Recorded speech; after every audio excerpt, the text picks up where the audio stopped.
প্রিয় শিক্ষার্থী, তোমরা যদি এইচএসসি স্টুডেন্টস হয়ে থাকো তাহলে আজকের ভিডিওতে তোমাদের জন্য রয়েছে বাংলার দ্বিতীয় পত্রের অভিজ্ঞতা বর্ণন লেখার সঠিক নিয়ম।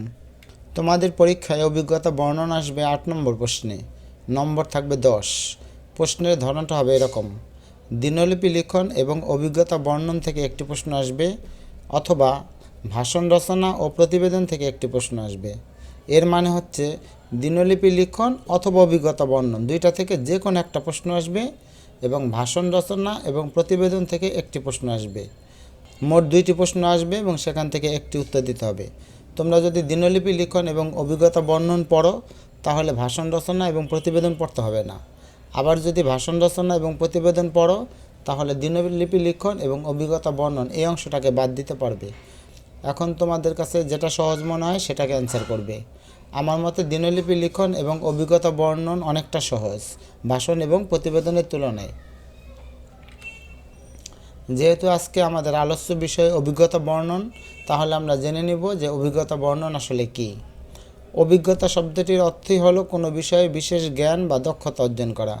ইংরেজিতে একে এক্সপিরিয়েন্স বলে। কোনো মানুষ যখন কোনো বিষয়ে অভিজ্ঞতা লাভ করে তখন অন্যের কাছে উপস্থাপন করলে তখন তাকে অভিজ্ঞতা বর্ণন বলে। অভিজ্ঞতা বর্ণন লিখতে হলে অবশ্যই কিছু নিয়মকানুন মেনে চলতে হয়। অভিজ্ঞতা বর্ণন লেখার জন্য যা যা জানা দরকার: 1.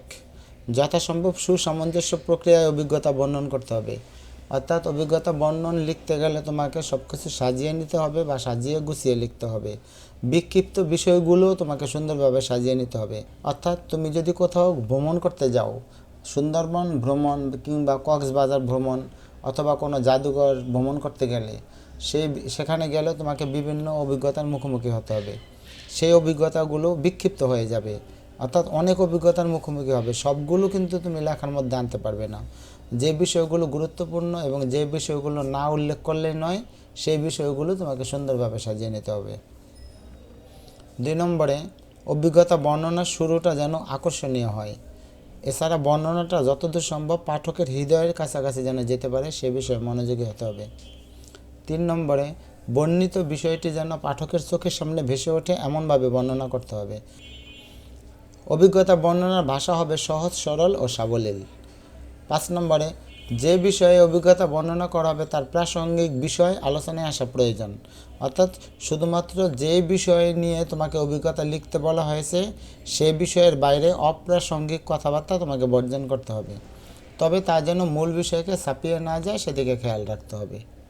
অভিজ্ঞতা বর্ণনার একটা শিরোনাম দিতে হয়। এক্ষেত্রে অভিজ্ঞতার পাশাপাশি আমি গত ভিডিওতে তোমাদের দিয়েছিলাম কিভাবে দিনলিপি লিখতে হয়। দিনলিপি লিখন এবং অভিজ্ঞতা বর্ণন প্রায় একই রকম, শুধু দিনলিপি লেখার সময় দিন, তারিখ, বার, স্থান উল্লেখ করতে হয়। অভিজ্ঞতা বর্ণনার বেলায় দিন, তারিখ, বার লিখতে হয় না, শুধুমাত্র শিরোনাম লিখতে হয়। কিন্তু দিনলিপি লেখার সময় কোনো শিরোনাম দিতে হয় না। আর বক্তব্য বিষয় প্রায় একই রকম। কোনো একটা ঘটনা ডায়েরিতে লিখে রাখা মানে দিনলিপি, সেই ঘটনা ডায়েরিতে না লিখে কারো কাছে বর্ণনা করা মানে অভিজ্ঞতা বর্ণন। তাহলে দিনলিপি এবং অভিজ্ঞতার বর্ণনা প্রায় একই রকম। তুমি যদি অভিজ্ঞতা বর্ণনের জন্য পরীক্ষা প্রিপারেশন নাও, যদি ওই ধরনের লেখা দিনলিপিতে চলে আসে তাহলে তুমি সেম লেখা দিনলিপিতে লিখে দিতে পারবে, শুধুমাত্র নিয়মটাকে ঠিক রেখে। 7 নম্বরে দেখো, অভিজ্ঞতা বর্ণন কতটুকু লিখতে হবে তা নির্ভর করে নির্বাচিত বিষয়ের উপর। অর্থাৎ যে বিষয়ের উপর অভিজ্ঞতা বর্ণনা করতে হবে সেই বিষয় যদি বর্ণনামূলক হয়, মানে বিস্তারিত বর্ণনামূলক হয়, তাহলে হয়তো একটু বেশি লিখতে হবে। আর যদি অল্প কথায় লিখে শেষ করা যায় সেক্ষেত্রে অল্প কথায় লিখবে।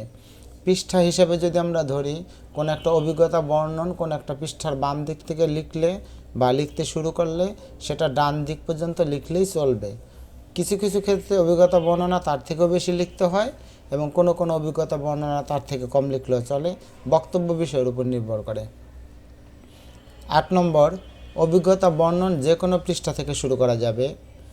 অর্থাৎ বাম দিক নাকি ডান দিক থেকে শুরু করবে কোনো পৃষ্ঠার, এটার কোনো নিয়ম নেই, তবে পৃষ্ঠার মাঝখান থেকে লেখা যাবে না। এখন তুমি বাম দিক থেকে শুরু করো নাকি ডান দিকে শুরু করো, ডান দিক থেকে শুরু করো, এতে কিছু আসে যায় না। তবে অভিজ্ঞতা বর্ণন এক প্যারায় লেখাই ভালো, প্রয়োজনে তুমি একাধিক প্যারা করতে পারবে। যে বিষয়ে বর্ণনা বেশি সে বিষয়ে প্যারাও বেশি। আবার যদি অল্প কোনো বর্ণনা থাকে তাহলে এক প্যারায় হয়ে যাবে। যেহেতু এটা নিয়ে বোর্ডের কোনো নির্দেশ নেই কত প্যারায় লিখতে হবে, তাহলে তোমার ইচ্ছা তুমি কত প্যারায় লিখবে। তবে এক প্যারায় এবং সর্বোচ্চ 2 প্যারায় লেখাই ভালো। প্রিয় শিক্ষার্থী, চলো একটা উদাহরণের মাধ্যমে আমরা অভিজ্ঞতা বর্ণন বুঝে নিই। এখানে একটা প্রশ্ন আছে, তোমার কলেজের প্রথম দিনের অভিজ্ঞতা বর্ণনা করো। এর মানে তুমি যেদিন প্রথমে কলেজে গিয়েছো ফার্স্ট ইয়ারে, অর্থাৎ প্রথম দিনের অভিজ্ঞতা, তোমার কলেজের প্রথম দিনের অভিজ্ঞতা কেমন হয়েছিল সেই অভিজ্ঞতা তুমি কারো কাছে বর্ণনা করবে। এই কারো কাছে বর্ণনা করা মানেই তুমি খাতায় লিখবে। তাহলে নিশ্চয়ই এই অভিজ্ঞতার একটা শিরোনাম দিতে হবে। এখানে শিরোনামটা ধরো দিলাম কলেজের প্রথম দিন। তুমি অন্য যে কোনো শিরোনাম দিতে পারো, আমার জীবনের স্মরণীয় দিন, আমার জীবনের অন্যতম স্মরণীয় দিন ইত্যাদি যে কোনো নাম দিতে পারো। আর সহজ ভাষায় লিখলে কলেজের প্রথম দিন এরকম একটা শিরোনাম একটু বড় করে লিখবে, তারপর একটা আন্ডারলাইন করে দিবে। শিরোনাম লেখা শেষে সরাসরি তুমি লেখা শুরু করে দিবে। আজ আমার কলেজের প্রথম দিন, অনেক উত্তেজনা নিয়ে কলেজে গেলাম। কলেজে প্রবেশ করতেই মন ভরে গেল। কলেজের সুউচ্চ ভবনগুলো আমাকে মোহিত করলো। কলেজে পৌঁছার কিছুক্ষণ পর শুরু হলো নবীনবরণ অনুষ্ঠান। অনুষ্ঠান শেষে অধ্যক্ষ স্যার যার যার ক্লাসে যাওয়ার জন্য ঘোষণা দিলেন। সঙ্গে সঙ্গে আমরা যার যার ক্লাসে চলে গেলাম। এখানে আমি আরেকটা প্যারা করেছি, তুমি ইচ্ছা করলে এক প্যারাও লিখতে পারো। যেহেতু প্রসঙ্গ একটু ভিন্ন এই কারণে ভিন্ন একটা প্যারা দিলাম। এভাবে তুমি একাধিক প্যারা করতে পারবে।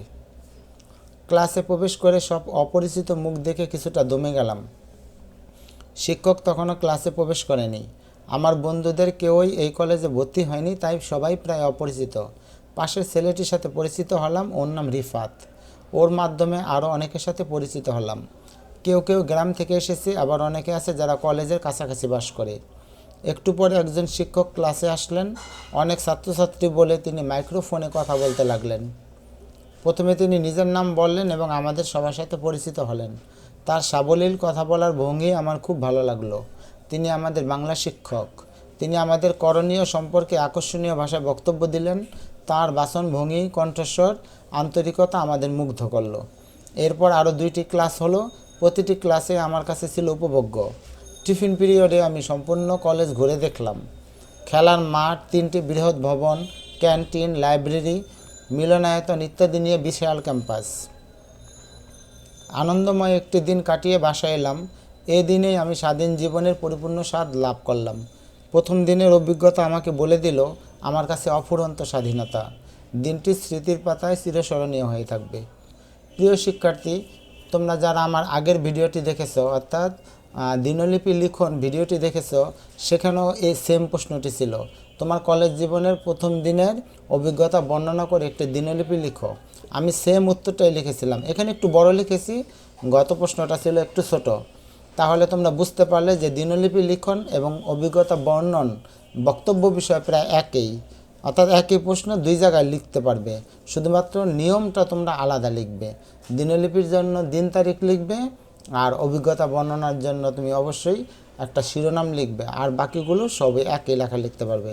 এই জন্যই তোমাদের বলে রাখি যে অভিজ্ঞতা বর্ণন বা দিনলিপি লিখন যদি ভালো মতো পড়ো, তাহলে তোমাকে কখনো ভাষণ আর প্রতিবেদন পড়তে হবে না। আর এটার বক্তব্য বিষয় বানিয়েও লেখা যায়, অর্থাৎ ব্যাপক প্রস্তুতি নিতে হয় না। আশা করি অভিজ্ঞতা বর্ণন লেখার নিয়ম তোমরা এখন বুঝতে পেরেছো। ভিডিওটি ভালো লাগলে একটি লাইক দিও, বন্ধুদের সাথে শেয়ার করতে পারো এবং অবশ্যই চ্যানেলটি সাবস্ক্রাইব করে রাখবে যাতে পরের ভিডিওর নোটিফিকেশন সবার আগে তোমার কাছে পৌঁছে যায়। তোমাদের জন্য রইল অনেক অনেক দোয়া।